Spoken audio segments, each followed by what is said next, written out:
Yo, watch out sa inyo dyan mga tol. Tara pag-usapan po natin ngayon ang paraan kung paano tayo makapagda-download ng Point Blank PH this 2025. 2 years ago, nag-upload po tayo ng tutorial patungkol dito.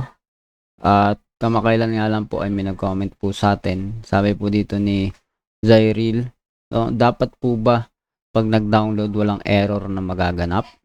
Once ba na nag-error due to internet and natapos ang download, isang reason po ba na mag-crash during installation? Yan po yung sasagutin natin sa video po natin ngayon. Pasensya na po sa maraming question. Lahat po yan tatry kong replyan after ko ma-upload tong video po natin na bago ngayong 2025. At yan na nga, umpisahan na natin. Ayusin natin yan. Download tayo ngayon ng Point Blank PH 2025 ngayong taon po na ito mismo. Kumbaga, pinaka-latest natin na tutorial about this. So, yun na nga, di natin patatagalin to. Wala na pong paligo-ligo. Umpisahan na natin to. Let's go.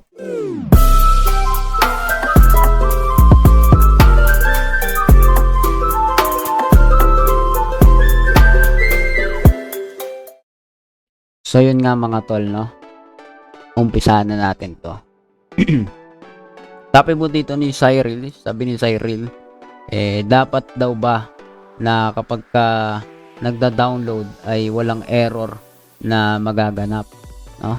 So depende po 'yan. Kapag syempre nawala yung internet mo, sabi ni Cyril din, no? Once ba na nag-error due to internet and natapos ang download, isang reason ba na mag-crash during installation? Malaki po ang tsansa at karaniwan usually yun po yung nangyayari kapag dahil sa internet pero nag-finish pa rin, no, na umbaga intermittent, tama ba? Yung internet connection natin hindi consistent, hindi stable, mataas po ang chance na mag-corrupt ito at lumabas yung mga errors kapag nag-install na po kayo ng laro. So lagi po natin pinapaalala na kung may antivirus kayo ay i-turn off po ninyo. Katulad po nito sa akin, no, nitong akin, i-set po yung gamit ko, ita-turn off ko po ito, no, ni-right click ko lang dito, post protection, and at least post for 4 hours. Yan, na-play ko. After 4 hours, mag-turn on na ulit yan. At may mga tutorial na rin po tayo kung paano i-turn off yung Windows Defender natin, no? Isang bagay din po yun na dapat i-turn off natin para yung downloading natin, installation natin ay walang magiging problema. So yun na nga mga tol, no, kung naka-turn off na yung internet mo, mga security and yung Windows Defender mo, magpo-proceed na tayo sa pagda-download ng client. So make it sure na naka-turn off po ang mga security na ito. Hindi naman dahil turn off po natin ay mapapahamak na kagad o mabavirus na kagad yung computer natin.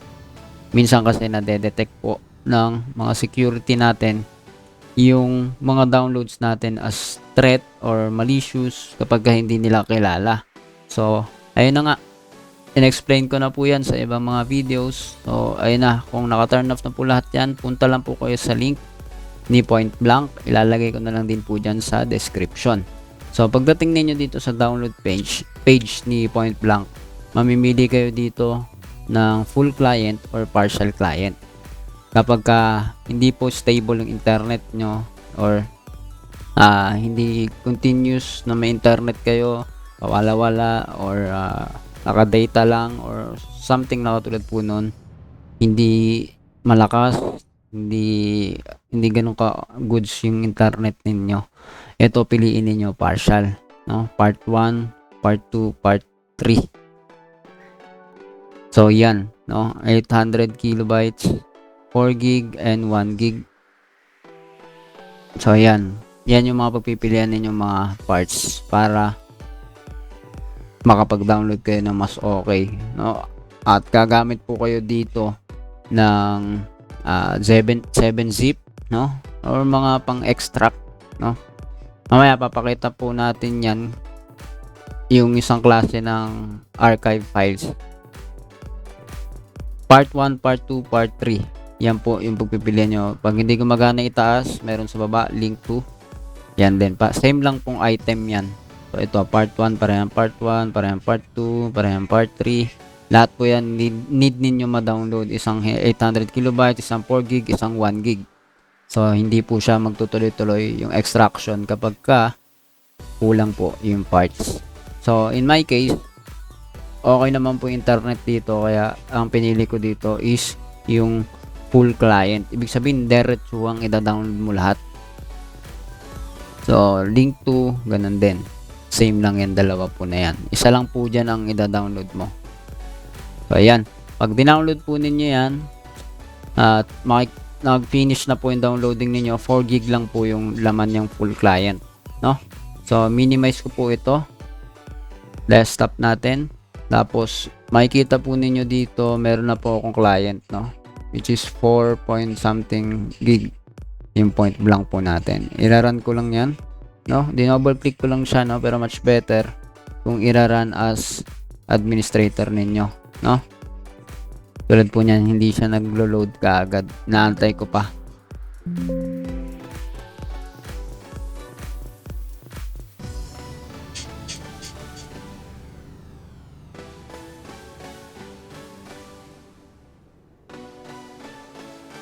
So, yun. Saka lang lumabas.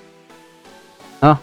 Medyo nag-load siya. So, kung mangyari sa inyo na double, no? Kasi double click ko kanina, tapos ni-run as administrator ko rin. Exit ko na yung isa.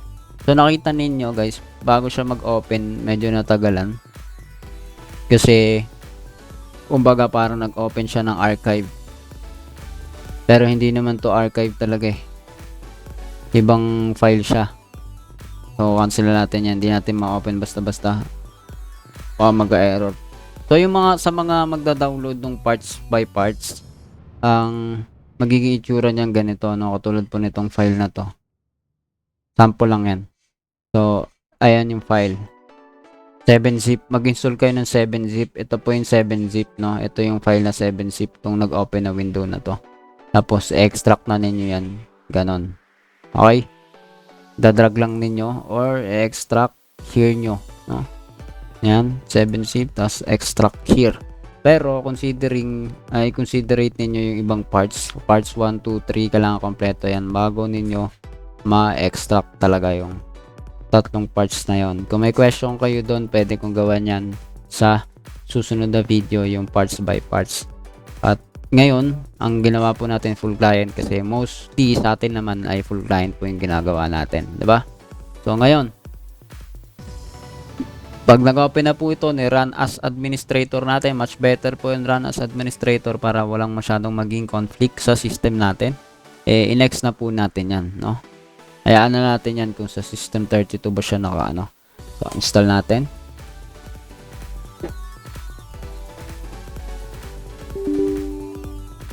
So, nag-error yung launcher.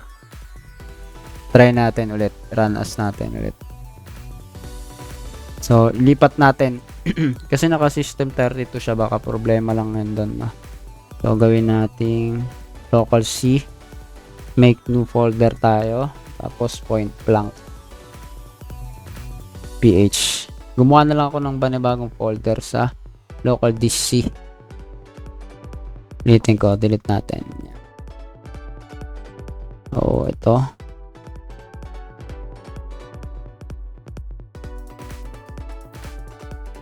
Yan. Tapos, okay ko na. So, next na natin. Tingnan natin kung mag-error pa rin.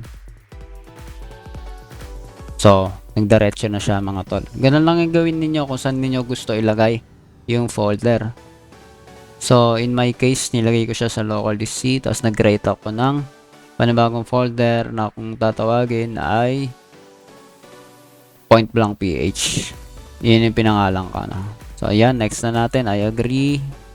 Install. And, yan na. Pag nag-extract siya, guys, umaabot na siya ng 10 gig plus. So, bukod pa sa 4 gig na dinownload natin, may additional na 10 gig pa na nag-extract. Consider po ninyo yung dalawa na yan. Kasi habang nag-extract siya, nandito pa rin po yung 4 gig. So, kulang-kulang 20 gig po siguro, no? At least may 20 gig pa kayong space sa inyong computer or laptop para ma-install ninyo o download itong point blank, no?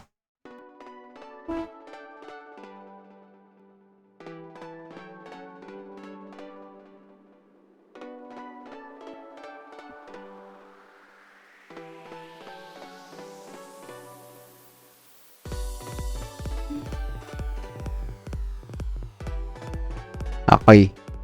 Tapos na guys, no? Finish na natin. I-check na ninyo yan, no? Run point blank.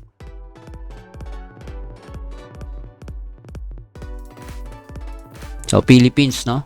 Thailand po yata tong isa, no? O Malaysia. So, ngayon, ito, ang pipiliin natin, syempre, Philippines. Change the language to English. Okay. So, ayan. Pindutin lang po ninyo yung kasunod ay yung update.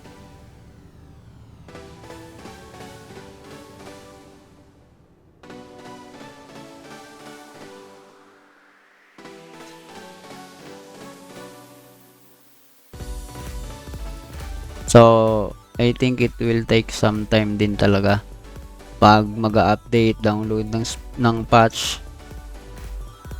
Since yung client hindi naman yan palagi nilang ina-update dun sa website nila.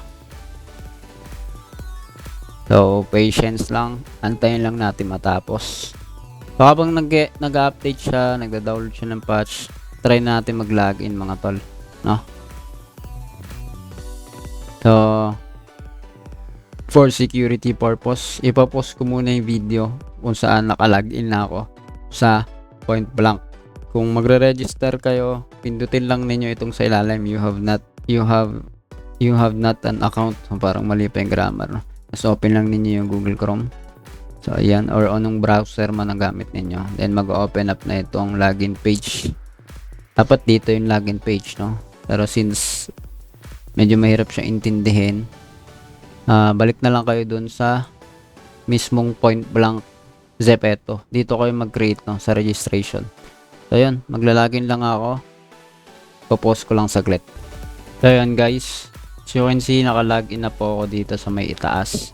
Gumawa na lang ako ng bagong account kasi nalimutan ko na yung password ko and yung email na ginamit, no. So, madali lang naman mag-register sa point blank. Pag pumunta kayo ng page niya, make sure lang na naka-Philippines kayo para mabasa ninyo yung language. So, nag-update pa rin po yung ano natin. Wait lang natin. Siguro ipopost ko na sa part na to para di masyadong mahaba yung video natin. So, you can see, patapos na mga tol, no? So, binabawi ko na yung kanina ng mga 20 gig yung kailangan po ninyo pag mag-download dito ng point blank. Kasi parang marami-rami siyang in-update. Tatry ko i-check yung folder niya later. Pero sa ngayon, start na muna natin. So, yan. Mag-update ulit yung kanyang cheat blocker. So, habang ganyan, tatry ko pumunta sa folder ni point blank.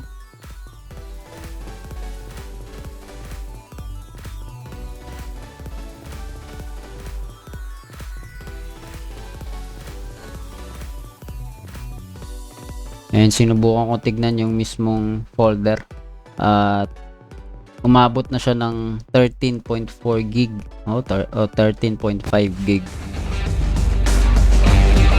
So, mga more than 20 gig siguro kailangan natin, 25 gig to 30. Okay, so mga 25 to 30 gig siguro kailangan natin, no, para sa point blank, installation ng point blank.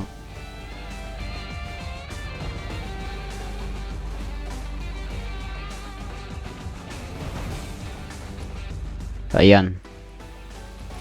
Okay naman, no? Nakalagin na tayo. Pasok tayo sa public server 2 saan maraming players.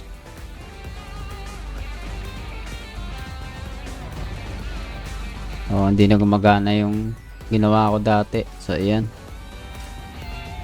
So, marami pa rin naglalaro, no?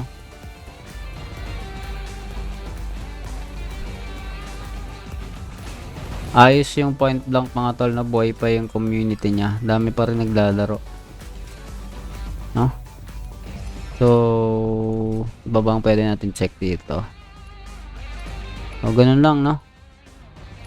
Attendance, ano ba? So, hindi ko na masyadong anayin yan. Check ko na kagad yung game. Pasok na kagad tayo sa game. Para itry lang natin at makita kung ilan yung ping niya. Okay, let's go. So, yung ping ko ay okay naman, no? Mukhang okay naman.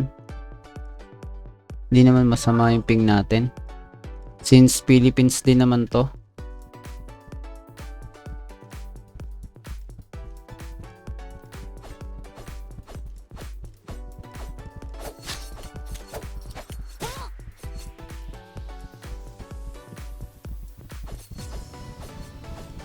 Helmet protection. No, di na tayo marunong. Di na tayo marunong, guys. Naka-knuckles pa siya. So, mukhang okay naman, no? Yan, mas tumaas palalo yung ping natin. Yung 4 bar na siya. Kanina 1 bar. Ayun, bumaba. Depende na rin siguro sa papasukan ninyong server. Pero hindi na masama yung ping neto. Gawa ng Asia or Philippines din naman yung server talaga. Medyo lugi lang tayo, no? Kasi may mga item yung mga tao. Lugi tayo dun sa naka-knuckles. So, konti na lang, end na tayo. Na tayong item. Fire in the hole. Fire in the hole.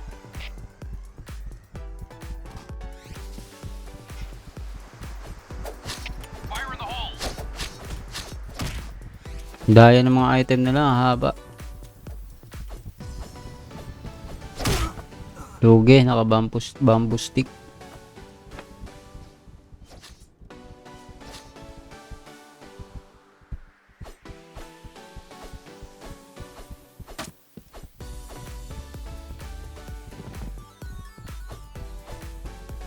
Iba lang talaga yung ano nito, no, feelings pag naglalaro ka ng katulad ng ganitong laro.